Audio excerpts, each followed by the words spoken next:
Hey gang, do you want to see an unboxing video? Well, if your answer is yes, here it comes. And if your answer was no, it's like a minute. So, deal with it. Alright, here we go with the unboxing.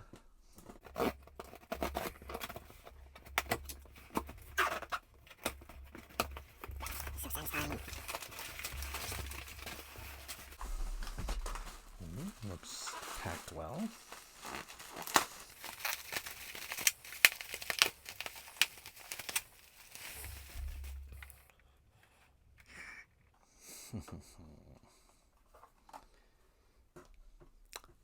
Cool.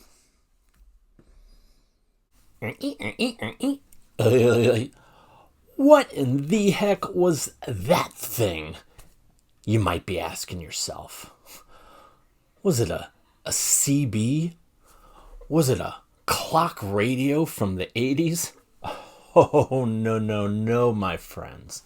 That there is a... He got into vintage audio a year ago, but there's a lot of things he still doesn't know, so he started up a channel on YouTube, and here he is now, the Vintage Newbie. Haha, surprise theme song. Welcome to the Vintage Newbie. My name's Vernon Smith, aka the Vintage Newbie. I'm not really also known as that, but that's just what the show is. And so that's what I am too. So I guess maybe that is what I'm also known as. Oh, nobody ever calls me that. I'm not like walking down the street and like, hey, Vintage Newbie. And I'm like, hey, buddy. So what was that I showed you? Well, it was not a little mini clock radio or a CB radio or any other kind of thing like that. In the past, if you've been around, and if you haven't, lucky you. I've talked about things like the realistic STA-84 stereo receiver or my realistic STA-19 receiver that's normally right there, but it's at the tech guy right now, getting checked out. This is an STA-19 mini receiver from Radio Shack. See? Mini. And I got it because I kind of went on a bit of a dive after picking up the realistic Minima 7 speakers about a week ago from a thrift store for around $15. And I was posting about it online, and some folks were saying how there were mini stereos that would fit perfectly with them. And so I started looking those up, and I saw a few that, you know, had the silver face and the wood grain, like I kind of like. But one of my online pals, who used to work at Radio Shack back in what the kids call the day, and he also like restores a bunch of stuff and, you know, works on Radio Shack equipment along with other brands. Mentioned one that was like a black-faced mini receiver, but that had the wood grain pattern on it. And so I did some diving, looking, saw this one. That was a black face with the wood grain pattern. I posted a picture. I said, this one? He said, yeah, that's it. I was like, oh, okay, cool. Because this one has like... it's a 10-watt receiver. It's like 5 watts per channel, whereas the other ones were like 1.3 or 1.5 or 1.8, somewhere around there. Definitely not 1.7. No. Not in my America. And so I was like, all right, it's a little bit more power. And the features looked cool, which I'll get into. And so, yeah, I found it on eBay, and what I did, and I'll let you in on a little secret, that might work for you too. Maybe it's not a little secret. Maybe it's something that everyone else knows about, since eBay's been around for like 25 years. So what I did, and what I've done this before, and it's kind of worked out.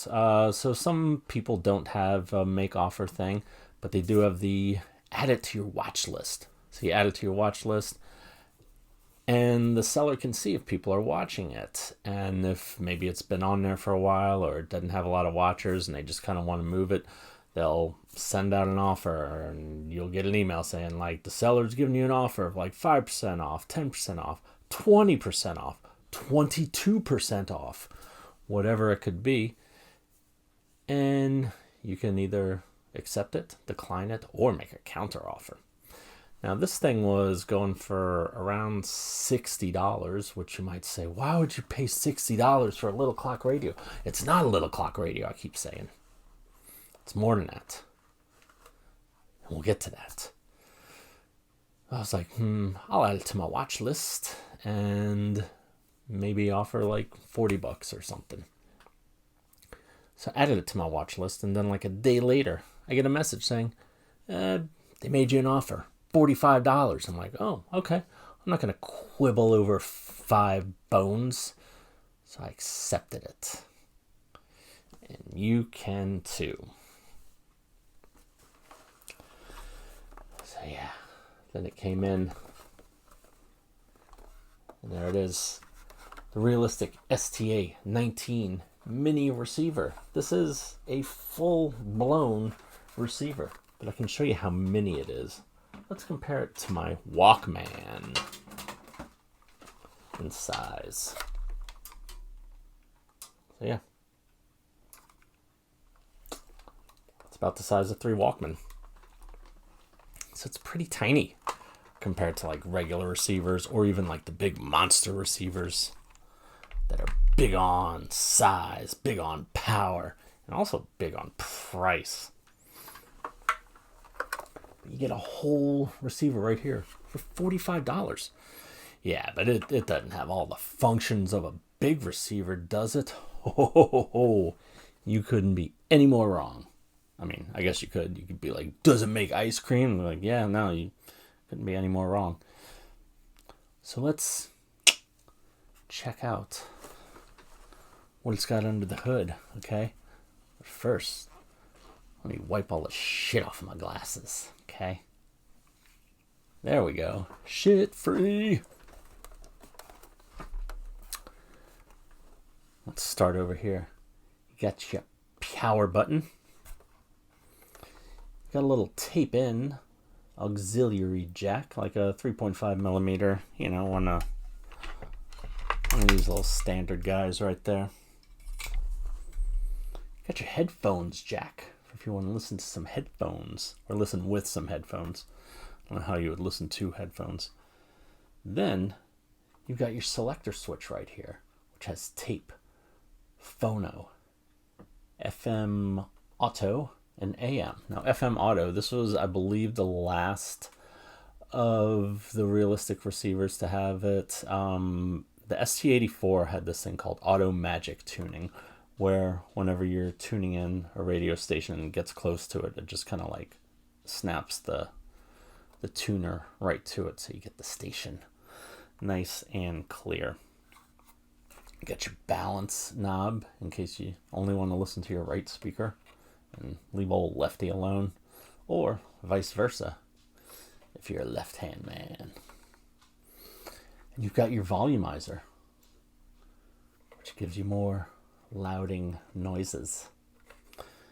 Then you've got your tuner dial there, and your tuning knob right there. So we'll turn the volume down. We'll kind of go through some of the functions. So you got it turned on, and yes, it's on tape right now. Let's switch to phono and hook up a record player. For real. I hooked up my Audio-Technica LP3 turntable, listened to some music, and it sounded really, really good. Surprising for such a little bitty guy like this. Then you can go to the radio, which then for some reason a tuner light lights up. I don't really know why, but when the station's in stereo, it'll say stereo. You can turn it up.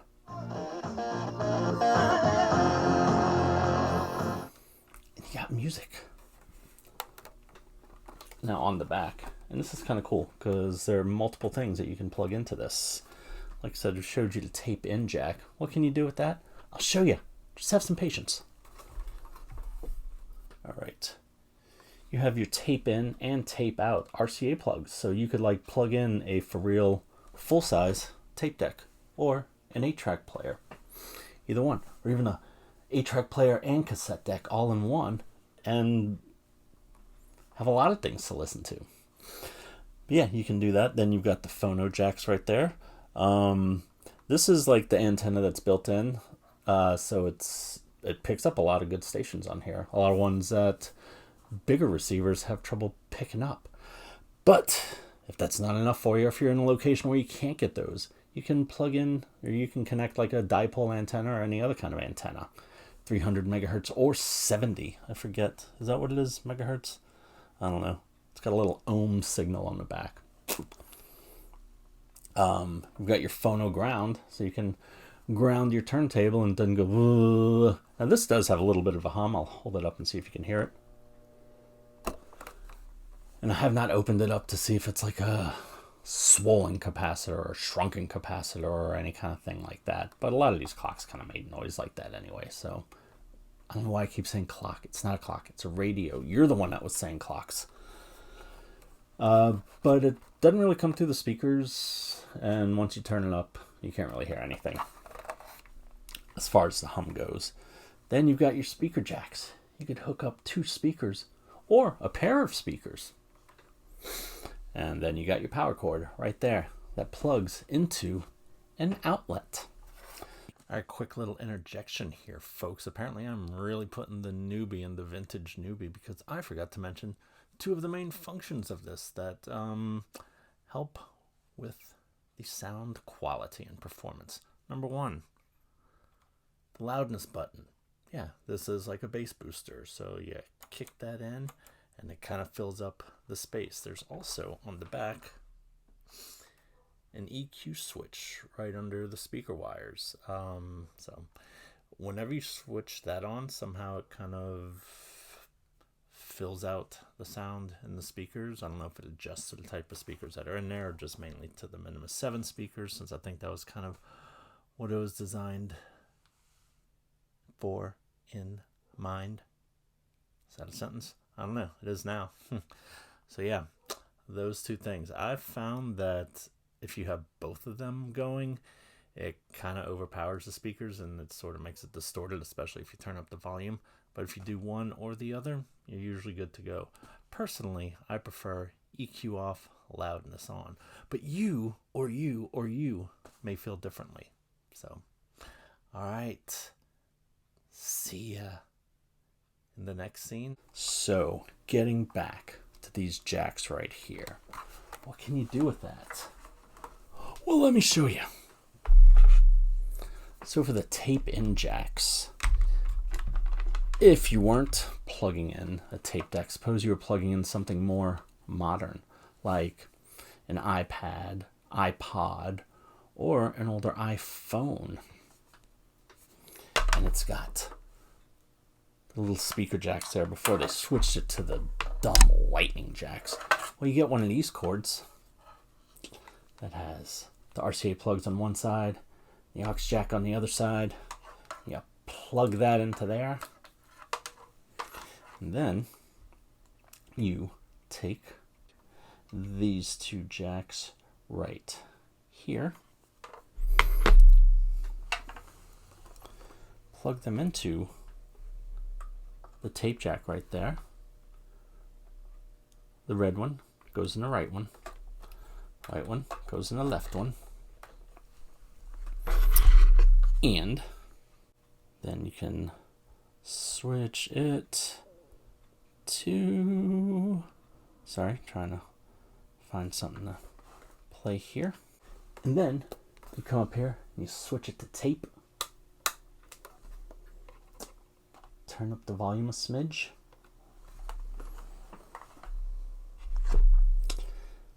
Get your device. Press play.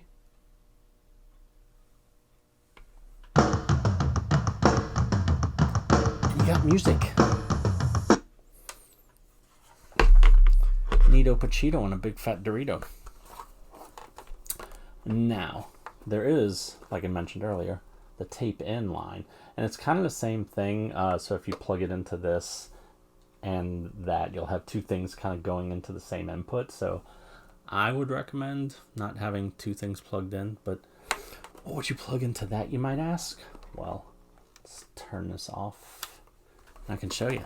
So you unplug this from the back because you're like, I don't have this splitter cable. That's a little too much technology for me. Well, I got you covered, friends. All you will need is a regular aux cable. Remember one of these? And you could plug it into the same device. And then plug that into the front jack. Turn up your volume again. Cue up your music. Oh, I didn't have it on tape. And then switch it to tape.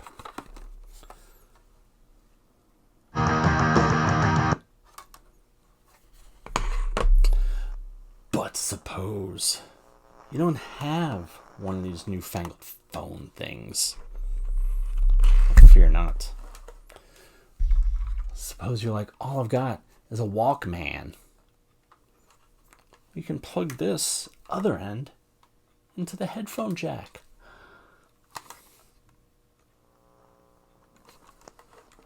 Will that work? Well, let's see.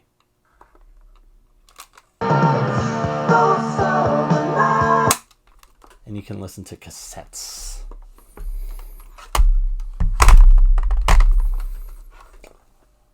Unrealistic STA-19.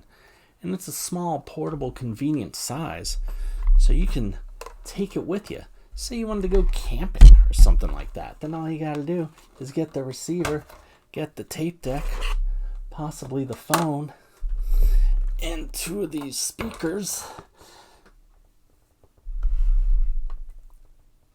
And you're good to go. For a measly, I don't know, 15 pounds. My wife's gonna hate it. But yeah. It's cute. It's cool. It's different. I like it.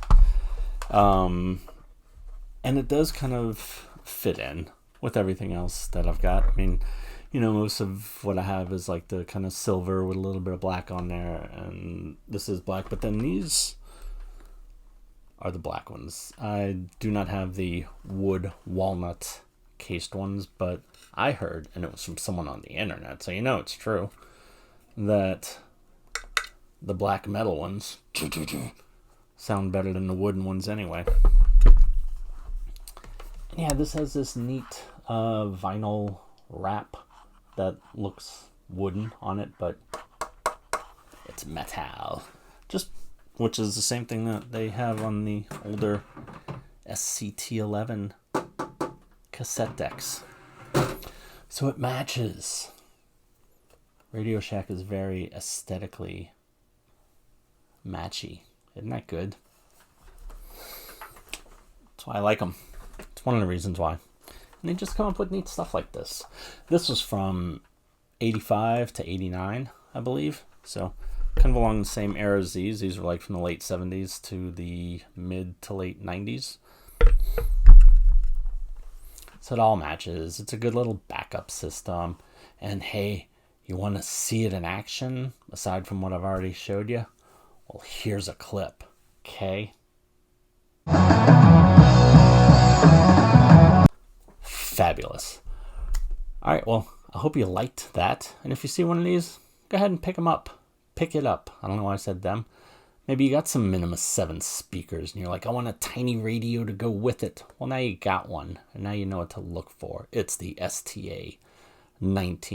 They also had some earlier models, like from, I believe, the late 60s and 70s and possibly 80s. earlier 80s. The silver ones that I talked about, there was like the SA-102 and SA-150, which was the separate components. And that's the amplifier. And then there's the TM-102 and the TM-150, which were the tuners. So that'd be like the radio part that sits on top. But I haven't heard those. The 102s look really cool. Like the tuner has this big round like tuning knob and stuff. So yeah, aesthetically, that one's kind of my fave. But this one's cool too. I dig it. I like the black and the wood. And like I said, it matches the speakers. So that way you can be a vintage audiophile on the go. So I'm going to get on the go out of here. Thanks for tuning in. Don't forget to hit the like, share, subscribe, and log out buttons. I'll see you later. Have a blessed day.